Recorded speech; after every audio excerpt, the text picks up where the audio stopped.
I'm Jaclyn, or Jackie, whatever floats your boat. So I always knew I wanted to be a nurse when my aunt passed away. I was about 11 years old, and it was really impacting because it was the first death I ever experienced. She was murdered. So being an 11-year-old, having that, it was pretty traumatic. And at her funeral, there was hundreds of people, most of which is my family because I have a huge family. But there was this group of people that I noticed that was just standing around.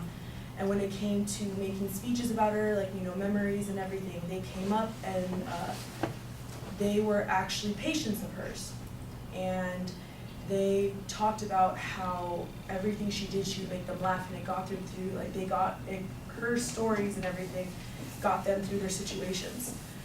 This touched me, and this was just like, wow, I knew right then and there, like, I wanted to help people. So I started going to school, I finished school, did everything, I became an LVN, and when I started finally working at a hospital, like about 4 years in, I got diagnosed with lupus. I'm not sure if any of you really know what lupus is. It's an autoimmune disease where I have too many white blood cells and it attacks my organs as well as my joints. So I get arthritis, I get really fatigued. So unfortunately, because of my disease, I really couldn't do the tasks I needed to do anymore because I started going under chemotherapy, and I'm actually still doing it today. So because of that, I had to change careers. It was very heartbreaking for me just because I felt like this was what I've always wanted to do since I was 11.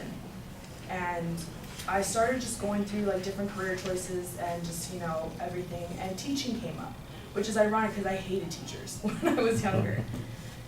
But the more I looked into it, the more I realized I was like, wow, I could do something that's still helping people.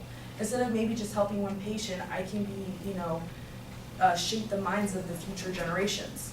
So that's when I started my journey here at Fullerton College, and I expect to transfer within the next year to ASU, get my bachelor's, my credentials, start teaching, and then maybe in 10 to 15 years, I'll go back get my master's and become a professor. But yeah, so this disease, just don't let anything hold you back. I have this new aspect on life. I love my life, I love everybody in my life, and just keep pushing for everything.